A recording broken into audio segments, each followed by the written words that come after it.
Jake Morrison walked through the long hallways of Harmony Prime. The space station was huge, bigger than most cities on Earth. Ships from hundreds of different worlds came here every day. Jake had been Earth's ambassador for 3 years now. He knew his way around pretty well. Today was different, though. 3 alien species had asked to meet with him. They said it was urgent. Jake wondered what they wanted. Usually, when aliens called urgent meetings, it meant trouble. The meeting room was cold and sterile. 3 aliens sat around a crystal table that glowed softly blue. Jake recognized them all. Zeftar looked like a walking diamond, his body made of clear crystal that sparkled in the light. Velthari had 12 long tentacles that never stopped, moving. Her skin was purple and wet-looking. Sisketh was tall and thin, covered in green scales with yellow eyes that never blinked. Jake sat down across from them. "Good morning.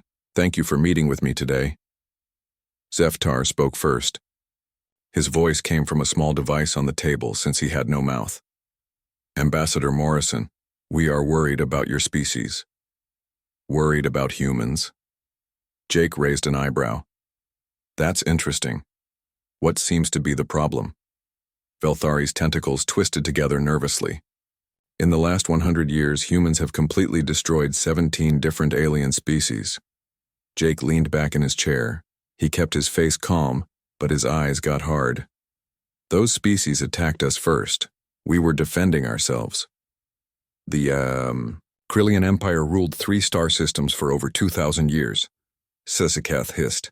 "Your people turned their homeworld into dust in less than 6 months." "They took our people as slaves," Jake said simply. "That was their choice. They picked the wrong species to mess with." Zeftar's crystal body flashed brighter. "The Vorthak Collective had technology far beyond yours when they first found your worlds 50 years ago. Now they only exist in history. Books." Jake stood up and walked to the window. Outside, he could see hundreds of ships floating in space. Ships from peaceful species that traded with humans. Ships from species that had learned not to threaten Earth. "Let me tell you something about humans," Jake said, still looking out the window. "We don't start fights, but when someone starts a fight with us, we finish it. Every single time." He turned back to face the 3 aliens. "The Krillians thought they could use humans as slave labor. They found out how wrong they were. The Vorthaks thought their advanced weapons made them untouchable. They discovered that technology means nothing if you're dead." Velthari's purple skin turned darker. "But complete destruction. You could have stopped after defeating them." Jake laughed, but it wasn't a happy sound. "Stop? When someone threatens to wipe out your entire species, you don't stop until they can never threaten you again. It's that simple." Sisketh leaned forward. "Other species in the galaxy are becoming afraid of humans." "Good," Jake said firmly. "Fear keeps people honest.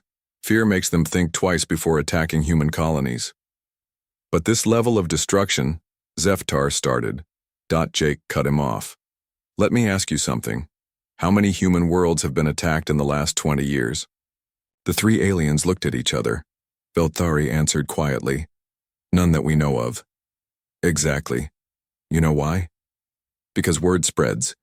When you completely destroy your enemies, other potential enemies get the message loud and clear. Don't mess with humans." Jake sat back down. He put his hands flat on the table and looked each alien in the eye. "Here's how it works. Humans are peaceful.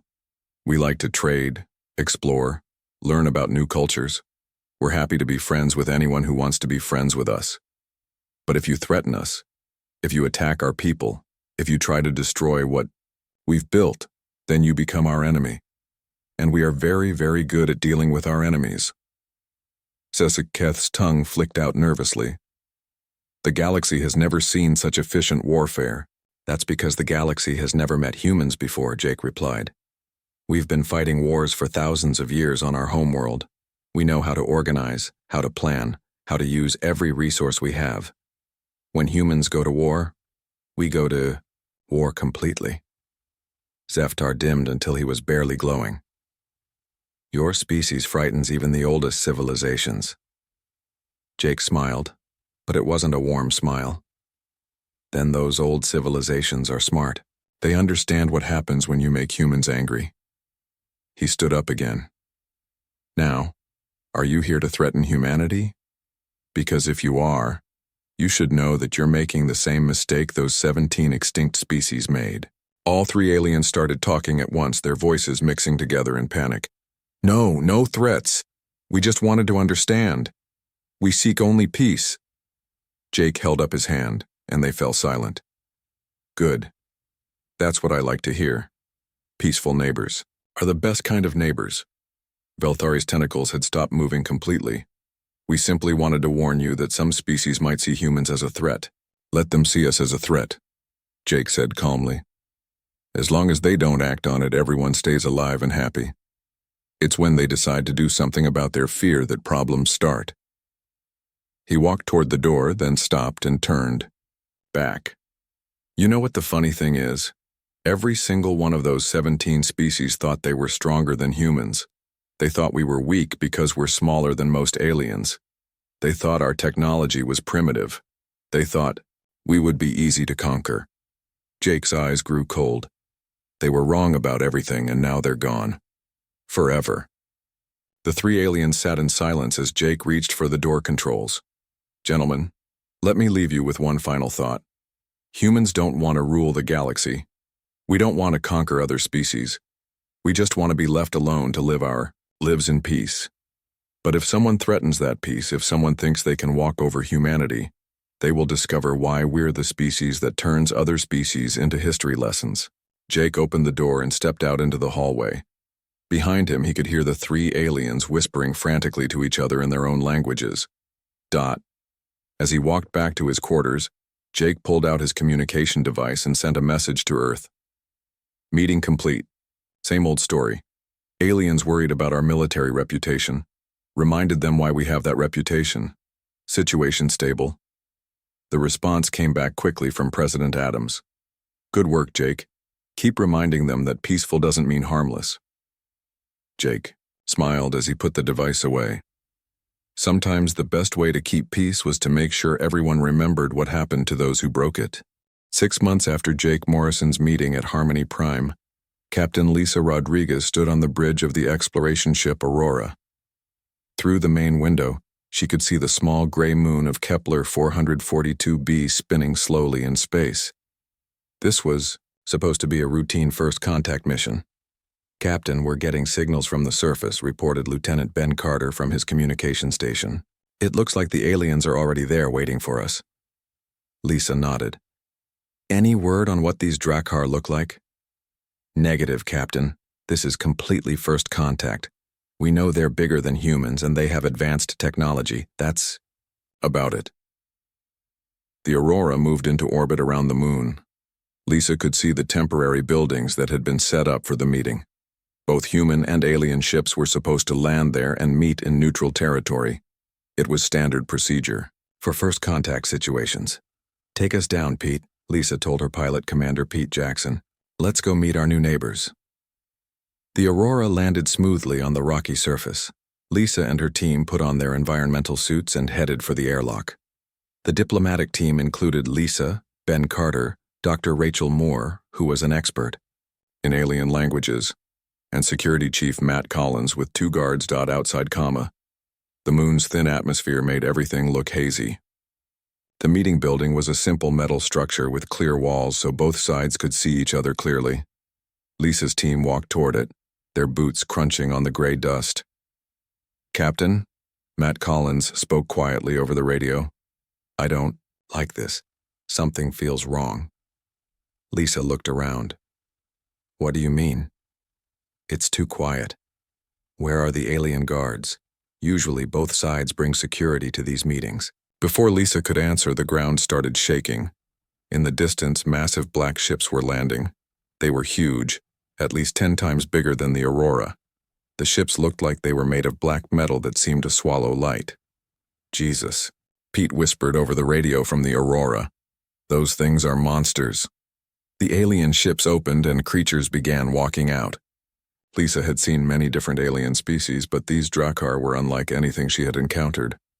They were at least 8 feet tall with thick muscular bodies covered in dark gray skin. Their heads were long and narrow with rows of sharp teeth. Most frightening were their hands, which ended in razor-sharp claws that gleamed in the dim light dot. The lead Drakkar walked toward the meeting building. His skin had glowing blue markings that pulsed like a heartbeat. When he moved, Lisa could see the muscles under his skin rippling with power. Lisa and her team entered the building from one side, while the Drakkar delegation entered from the other.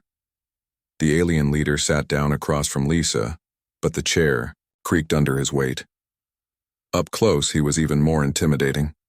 His yellow eyes never stopped moving, constantly looking for threats or weaknesses. "I am War Prime Thakvar of the Drakkar Supremacy," the alien said.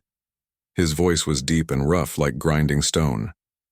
The translation device worked perfectly, but somehow the words still sounded threatening. "I'm Captain Lisa Rodriguez, representing the United Earth Government. We're pleased to make first contact with your species." Thakvar's lips pulled back in what might have been a smile, showing rows of sharp teeth. "There is no pleasure in this meeting, human. You and your kind exist, now only to serve the supremacy." Lisa blinked. "I'm sorry. I think there might be some confusion. We're here for peaceful diplomatic contact." "There is no confusion," Thakvar snarled. "Your species is weak. Your ships are primitive toys. Your worlds will become feeding grounds for our young." Dr. Moore leaned forward. "War Prime Thakvar, perhaps we can discuss trade agreements or cultural exchanges."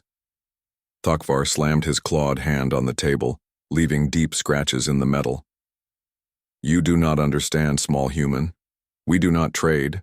We do not exchange cultures. We conquer. We consume. We rule." Security Chief Collins tensed up. Lisa could see him slowly moving his hand toward his weapon. "War Prime," Lisa said carefully. "Humanity has always sought peaceful relationships with other species. We don't want any conflict." Thakvar stood up, his huge frame towering over the humans. "What you want is not important. You will serve as workers in our mines and factories. Your children will be food for our offspring. This is decided." Lisa stood up as well, though she only came up to the alien's chest. "I think this meeting is over." "Yes," Thakvar agreed. "It is over. Guards, kill them all except the female leader. We will keep her alive to show other humans what happens when they resist." The Drakkar guards raised weapons that looked like curved metal tubes. Energy beams shot out, bright blue and crackling with power. The beams cut through the building's walls like they were made of paper. "Move, move, move!" Matt Collins shouted, pushing Lisa toward the exit as his security team returned fire. Ben Carter was running for his communication equipment when an energy beam hit him in the shoulder. He spun around and fell hard on the rocky ground. "Captain, I need to warn Earth." Lisa and Dr. Moore helped Ben to his feet. His shoulder was badly burned, but he was alive. Matt Collins and his team kept firing at the Drakkar, but their human weapons barely scratched the alien's thick skin. "Pete," Lisa shouted into her radio, "we need emergency pickup now." "On my way, Captain," Pete's voice crackled back. "Aurora is incoming hot." The human team ran across the open ground toward their ship. Behind them, more Drakkar were pouring out of the black ships. Some of them were flying using devices that looked like metal wings. Ben Carter stumbled, but kept running. "Captain, I have to get a message to Earth. They need to know." "You'll send it from the ship," Lisa replied, helping him along. The Auroras. Engines roared as Pete brought the ship down fast. The cargo door opened before they even landed completely. Lisa's team dove inside just as energy beams started hitting the ship's hull. "Go, go, go," Lisa yelled. Pete pulled the ship up and accelerated hard. The Aurora shook as more energy beams hit them from behind. Hull damage on decks 3 and 4, but we're still flying. Ben Carter crawled to his communication station, blood dripping from his wounded shoulder. "Getting a signal ready for Earth," he said through gritted teeth. Lisa looked out the back window and saw something that made her blood run cold. The massive Drakkar fleet was moving. All of those huge black ships were lifting off from the moon and turning toward human space. Ben, how long until that message reaches Earth? 3 days at light speed, Ben replied, working frantically at his controls. Send it now. Tell them everything. Ben's fingers flew over the keyboard. Message sent, Captain. Earth Command will know about the Drakkar in 72 hours. Lisa watched the alien fleet getting smaller behind them, but she knew they were heading for human colonies, innocent people who had no idea what was coming for them. Captain, Dr. Moore said quietly, those weren't just threats, were they? They really mean to enslave or kill all humans. Lisa nodded grimly. Yes, Rachel. They do. She opened a ship-wide communication channel. All crew, this is the captain. We have encountered a hostile alien species called the Drakkar. They have declared war on humanity. We are returning to Earth immediately to warn our people. This is no longer a diplomatic mission. This is a race to save our species. As the Aurora jumped into faster-than-light travel, Lisa thought about War Prime Thokvar's confident smile. The alien had been so sure that humans would be easy to conquer. He had no idea what he had just started. Pete, she said to her pilot, how fast can we get home? Pushing the engines to maximum, we can be there in 36 hours. Do it. Earth needs to know that we're about to be in the fight of our lives. Captain Lisa Rodriguez had never seen Earth's capital city on Luna Prime move so fast. Usually the government buildings buzzed with normal activity, but now everything was different. Military vehicles raced through the streets. Soldiers ran between, buildings carrying equipment and weapons. The whole city looked like a giant anthill that someone had kicked. Lisa stood in the main briefing room of the United Earth Defense Command. Around the huge table sat the most powerful people in human space. President Nicole Adams looked tired but determined. Admiral Kevin Brooks commanded all of Earth's military forces. Dr. Amanda Foster ran the secret weapons research programs that most people didn't even know existed. Captain Rodriguez, President Adams said, tell us again exactly what this War Prime Thokvar said to you. Lisa took a deep breath. He said humans would serve as workers in their mines and factories. He said our children would be food for their offspring. He made it clear that they don't negotiate, they don't trade, they just conquer and consume. Admiral Brooks leaned forward. And you're certain they were heading toward human space? Yes, sir. I saw their entire fleet moving toward our colonies. They'll reach the Outer Rim settlements in less than a week. Dr. Foster was studying data on her tablet. Captain, you said their weapons cut through your ship's hull easily? Like it was made of paper, Doctor. Our standard armor didn't slow them down at all. President Adams stood up and walked to the large window that showed Earth hanging in space. Ladies and gentlemen, we are facing a threat to human survival, not just our way of life, our actual existence as a species. She turned back to face the room. Admiral Brooks, I'm giving you complete authority to mobilize every available resource. Turn our entire civilization into a war machine if you have to. Admiral Brooks nodded. Madam President, we have plans for this type of situation. We can have the core worlds fully militarized within 72 hours. Do it, the President said firmly. Dr. Foster, I want every weapon we've ever designed, every theoretical concept we've ever considered, every nightmarish idea we've ever rejected as too dangerous. Put them all into production. Dr. Foster's eyes lit up with a mixture of excitement and fear. Madam President, some of those weapons are banned by every galactic treaty we've signed. The aliens who want to eat our children haven't signed those treaties, Doctor. Unleash everything. Lisa watched as the most powerful humans in the galaxy began planning for total war. It was frightening and impressive at the same time. Captain Rodriguez, Admiral Brooks said, I want you to work with our intelligence division. Tell them everything you observed about Drakkar technology and tactics. Over the next few days, Lisa watched human civilization transform. She had heard stories about what happened during the Krillian War and the Vorthak conflict, but seeing it happen was something else entirely. The shipyards above Mars, which normally built exploration vessels and cargo haulers, now worked around the clock building warships. Massive construction robots welded armor plating and installed weapons 24 hours a day. The glow from their work could be seen from the planet's surface. Commercial shipping companies volunteered their fleets for military service. Passenger liners were stripped down and converted into troop transports. Mining ships had military-grade weapons bolted onto their hulls. Even small personal spacecraft were being modified to carry missiles. Lisa visited Dr. Foster's research facility on Europa, one of Jupiter's moons. The complex was built into the ice, hidden from view. Inside, thousands of scientists and engineers worked on projects that made Lisa's skin crawl. This is the Reaper program, Dr. Foster explained as they walked through a laboratory filled with strange devices. We developed it during the HFY War but never used it. The weapons were considered too destructive. Lisa stopped at a workstation where technicians were assembling something that looked like a small metal sphere. What does it do? It's called a planet killer missile. One of these can crack a world in half by destabilizing its core. We're building 500 of them. Lisa stared at the innocent-looking sphere. 500 planet killers? The Drakkar want to conquer our worlds, Dr. Foster said calmly. We'll make sure there are no worlds left for them to conquer if they don't back down. In another section of the facility, Lisa met Dr. Paul Wright, who was working on biological weapons. We're designing viruses specifically targeted at Drakkar DNA, he explained. Captain, we'll need samples of their genetic material. I think Ben Carter might have gotten some when that energy beam hit him. He said his scanner was running when it happened. Perfect. We'll have weapons ready within the month. Back on Luna. Prime, Lisa attended briefings with military commanders from across human space.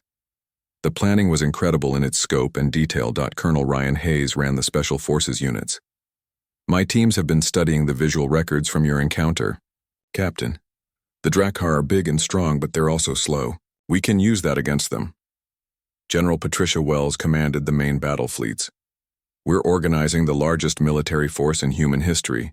Every world is contributing ships and personnel. The Drakkar have never faced anything like what we're preparing. Lisa also met with civilian leaders who were organizing the home front. Factory supervisors who had been making household goods now produced military equipment. Farmers who grew food for peaceful colonies now supplied rations for armies. Teachers left their classrooms to help design battle strategies. The most impressive thing was how quickly humans worked together. There were no arguments about politics or economics. Every person understood that their species was fighting for survival. President Adams held daily broadcasts to every human world. My fellow humans, she said in one speech, the Drakkar think we are weak because we prefer peace to war. They think our smaller size makes us inferior. They think our love for our families makes us vulnerable. Lisa watched from the audience as the president's voice grew stronger. They are wrong about everything. Our love for our families makes us fight harder, not weaker. Our preference for peace means we understand exactly what we're fighting to protect. And our size? Well, they'll learn that bigger just means easier to hit. The crowd cheered, but Lisa could see the determination in their faces. These weren't people celebrating violence. These were people preparing to do whatever was necessary to protect what they loved. 2 weeks after Lisa's return to Earth, Admiral Brooks called a final planning meeting. Ladies and gentlemen, our scouts report that the Drakkar fleet is approaching the New Phoenix colony. They'll arrive in 48 hours. He pointed to a star map on the wall. General Wells will command the main battle fleet. Colonel Hayes will lead ground forces. Dr. Foster's weapons are loaded and ready. Captain Rodriguez, we want you to command the Aurora as part of the reconnaissance division. Lisa nodded. Yes, sir. Remember, Admiral Brooks continued, the Drakkar started this war. They chose to threaten humanity. They chose to make us angry. Now they're going to learn what happens when you make the wrong choice. As the meeting ended, Lisa walked outside and looked up at the stars. Somewhere out there, an alien species thought they were about to conquer humanity. They had no idea what was coming for them. Dr. Foster joined her on the observation deck. Captain, are you ready for this? Lisa thought about War Prime Thokvar's confident smile when he had threatened to feed human children to alien offspring. Doctor, I've been ready since the moment that monster opened his mouth. Good, Dr. Foster replied. Because in 48 hours, we're going to show the galaxy why humans have survived every threat we've ever faced. Lisa smiled grimly. The Drakkar wanted a war. Now they were going to get one. War Prime Thokvar stood on the bridge of his flagship, the Devourer, watching the human colony world of New Phoenix grow larger on the main screen. The planet looked peaceful, with small cities dotted across green continents. Soon, it would be the first human world to fall to the Drakkar supremacy. War Prime, his second in command, Subprime Vectar, reported. We detect approximately 50 human vessels in orbit around the planet. Thokvar's blue markings pulsed with amusement. 50 ships against our fleet of 300? These humans are even more foolish than I thought. The Drakkar attack began exactly as planned. Their massive black ships moved into position around New Phoenix, while the human fleet appeared to panic. Thokvar watched with satisfaction as human ships scattered in all directions, fleeing from his superior force. See how the weak mammals run, he roared to his bridge crew. This conquest will be completed within days, not months. The human ground defense was equally pathetic. A few weapons fired up at the Drakkar ships, but the beams were too weak to penetrate their armor. Within hours, the human population was evacuating the planet in whatever ships they could find. Subprime Vectar, begin landing operations. I want warriors on the surface claiming this world for the supremacy. Yes, War Prime. Our forces are already moving to the surface. Thokvar permitted himself a moment of satisfaction. The humans had proven to be exactly as weak as he had expected. Their famous military reputation was clearly just rumors and lies. But Captain Lisa Rodriguez, watching from her concealed position behind New Phoenix's largest moon, was smiling. The retreat had been perfectly executed. Every human civilian was safely evacuated, and the military withdrawal looked convincingly desperate. Captain, Lieutenant Ben Carter reported from his station. All civilians are clear. General Wells is in position. Lisa nodded. Send the signal. Tell the general that the Drakkar have taken the bait. 3 star systems away, General Patricia. Wells received the message aboard her flagship, the Retribution. Around her, the largest human battle fleet ever assembled waited in complete silence. Over 800 warships, from massive dreadnoughts to small fast attack ships, hung motionless in space. All ships, this is General Wells, she broadcast to the entire fleet. The enemy has committed their forces to New Phoenix. Execute Operation Mousetrap. The human fleet jumped into hyperspace, heading for the Proxima system where the second phase of the plan would unfold. Meanwhile, Thokvar was enjoying his easy victory. Drakkar warriors had landed on New Phoenix and were setting up their command posts. The planet's resources would fuel the supremacy's expansion into human space. War Prime, Vectar announced. Our scouts have detected another human fleet near the Proxima system. They appear to be fleeing toward the core worlds. Thokvar's eyes brightened. How many ships? Approximately 100 vessels, War Prime. They are moving slowly as if damaged from previous battles. Perfect. The humans were running scared, just as they should be. Thokvar could pursue this fleeing fleet and destroy it, then continue his advance toward Earth itself. Order the fleet to pursue these cowards, Thokvar commanded. Leave only 50 ships to secure New Phoenix. We will crush this human fleet and continue our advance. The Drakkar fleet left New Phoenix and jumped to hyperspace, chasing what they believed was a defeated enemy. Thokvar imagined the fear on human faces when they realized they could not escape. In the Proxima system, Captain Danny Miller waited aboard the stealth ship Ghost. Around him, what looked like asteroids drifted peacefully through space. The Drakkar would arrive soon, expecting to find fleeing human ships. All ships maintain position, Danny broadcast on a secure channel. Remember, we don't exist until I give the word. The asteroids weren't asteroids at all. They were human, warships covered in advanced camouflage that made them look like space rocks. The entire asteroid belt was actually a fleet of over 600 vessels, all waiting in complete silence. When the Drakkar fleet arrived, they saw exactly what they expected. A small group of human ships trying to escape toward the inner planets.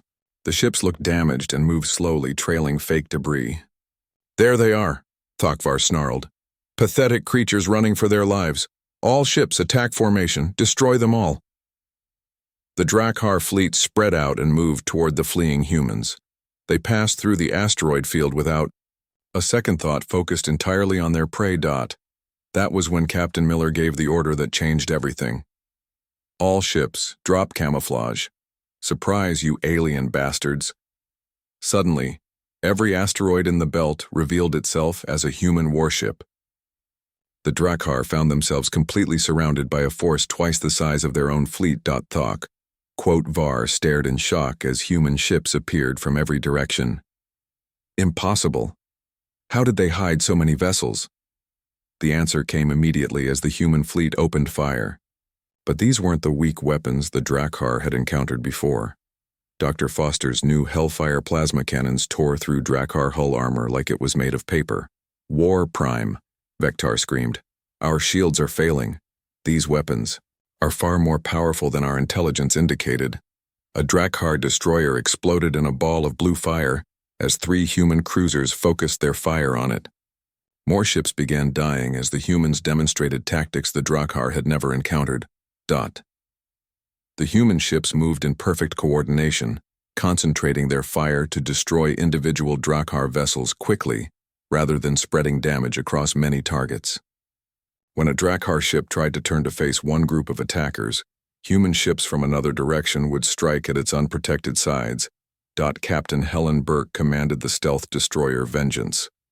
Her ship had been hiding inside a real asteroid, completely undetectable until the moment she emerged to fire.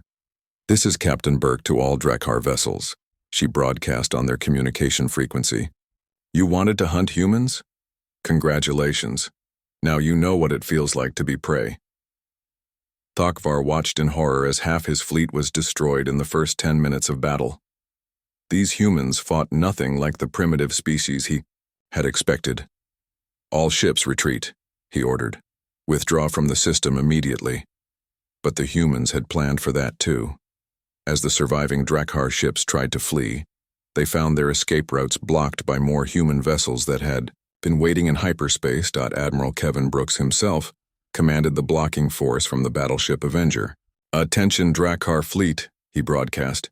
This is Admiral Brooks of the United Earth Defense Force. You are surrounded and outgunned. Surrender now and we might let some of you live. Thokvar's blue markings pulsed with rage and fear. Never! The supremacy does not surrender to inferior species. Your choice, Admiral Brooks replied calmly. All ships, weapons free. Show them what happens when someone threatens to eat our children. The second wave of human attacks was even more devastating than the first. The new weapons Dr. Foster had developed specifically for fighting the Drakkar proved terrifyingly effective. Ships that had seemed indestructible at New Phoenix now died under concentrated human fire. Var's own ship, the Devourer, shook under repeated impacts. His bridge crew lay dead around him, killed when a human missile penetrated their hull. Subprime Vectar, he called, but there was no answer. Vectar's ship had been destroyed minutes ago. The war. Prime looked at his tactical display and saw the impossible. Of his original fleet of 300 ships, only 12 were still functional. The humans had destroyed his entire force in less than an hour. For the first time in his life, Thokvar felt fear, real bone-deep terror at facing an enemy that was far more dangerous than he had imagined. His communication officer, bleeding from a head wound, managed to send one final message back to Drakkar space. Retreat, retreat. The humans are not weak, they are killers. Warn the supremacy. As his ship began to break apart around him, Thokvar transmitted his own message. How did mammals become such efficient killers? The answer came from an unexpected source. Commander Linda Parker, a human scientist who had helped design the battle tactics, responded to the dying alien's question. We didn't become killers, Warprime. We always were. You just forgot that peaceful doesn't mean harmless.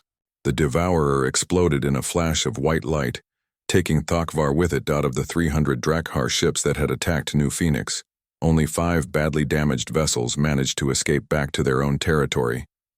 They carried news that would shake the supremacy to its core. The humans were not the weak prey they had expected. They were the most dangerous predators the galaxy had ever seen. And now they were angry. 6 months after the Battle of Proxima, the Drakkar supremacy no longer existed.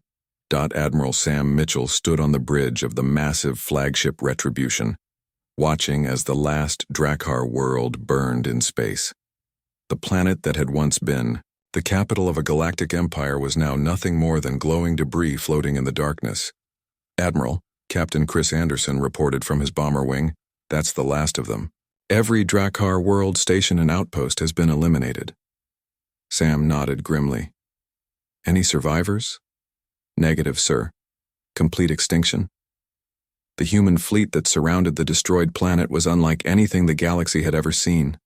Over 10,000 vessels of every size and type, from massive dreadnoughts to small scout ships, they had swept through Drakkar space like a plague, destroying everything they found.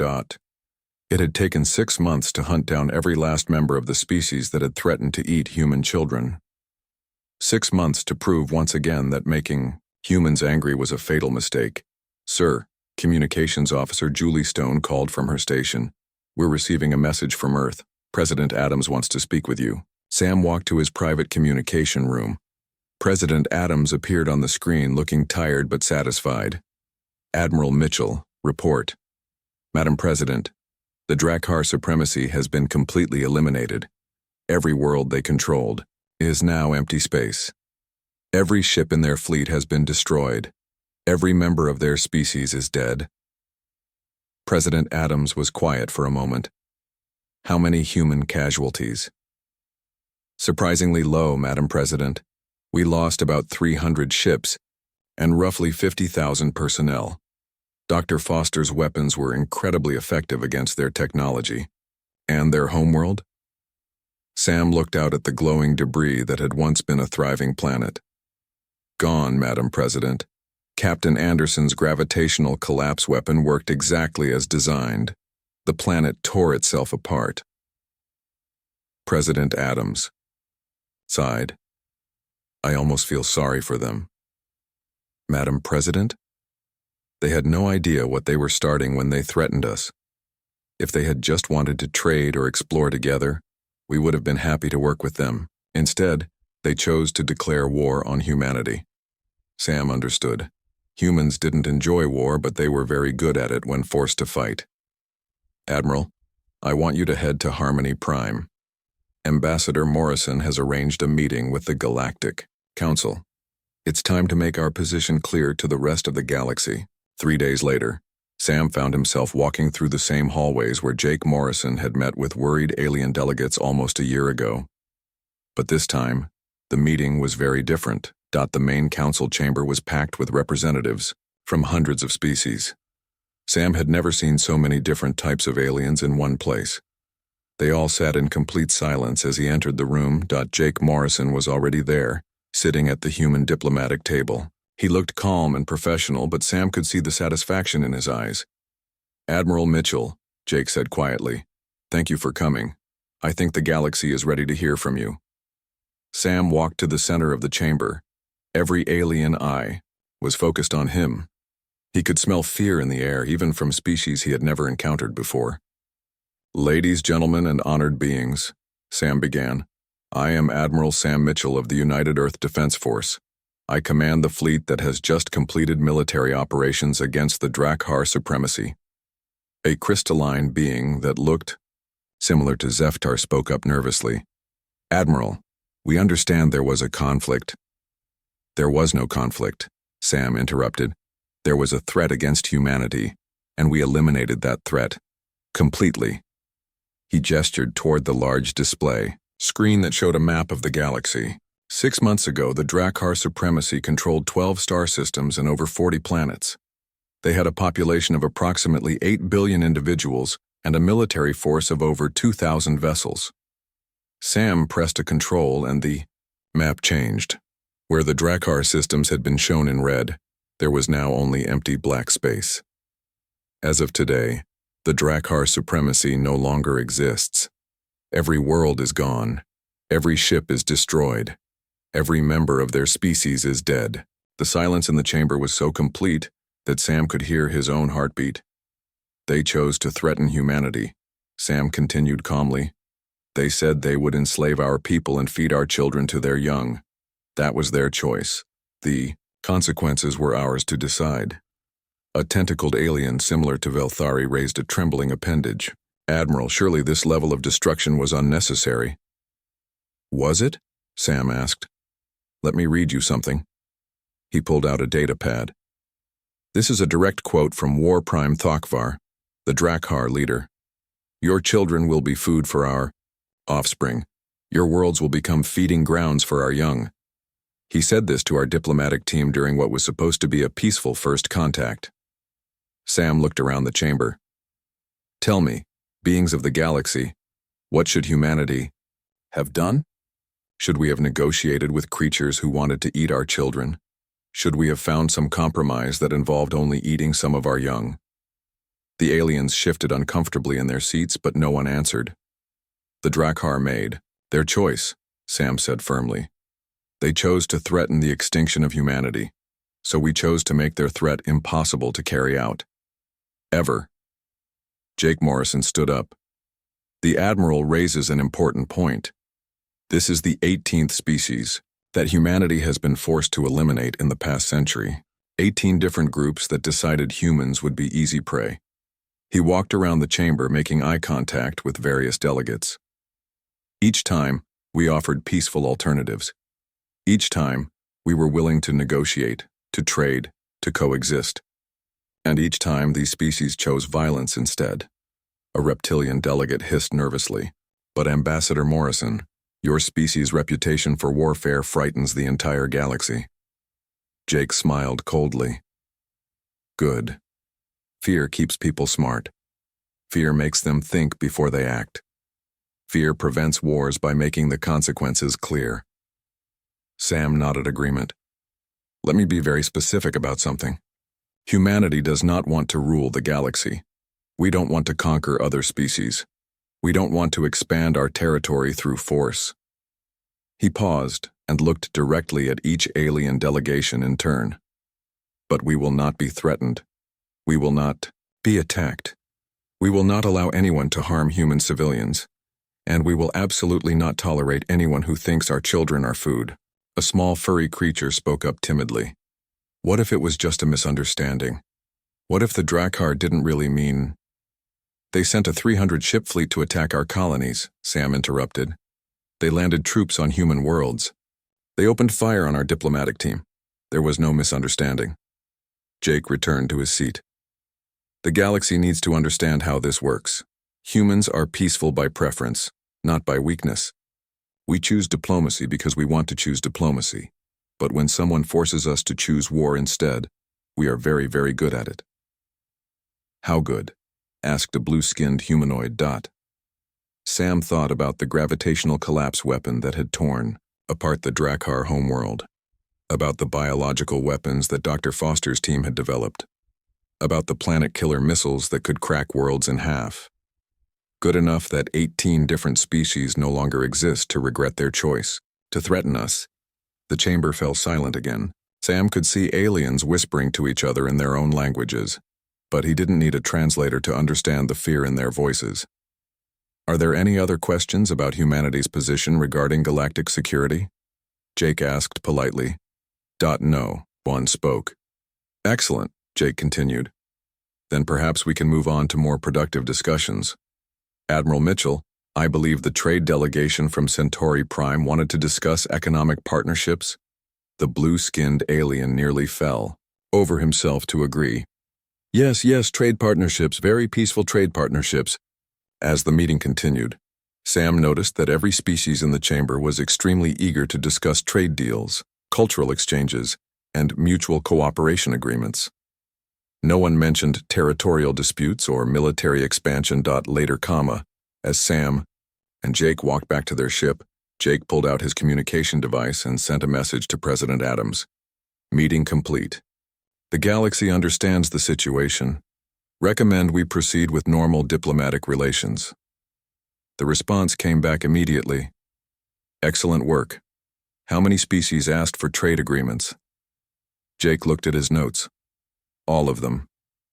Sam laughed. Fear does make people reasonable, doesn't it? It certainly does, Jake agreed. Although I have to admit, I hope this was the last species we have to eliminate. The paperwork is getting ridiculous. As their ship prepared to leave Harmony Prime, Sam received a final message from Admiral Brooks back on Earth. All fleets report normal patrol status. No hostile contacts anywhere in human space. Recommend standing down from high alert status. Sam looked out at the stars as their ship entered hyperspace. Somewhere out there were hundreds of alien civilizations that now understood exactly what happened to species that threatened humanity. The Drakkar.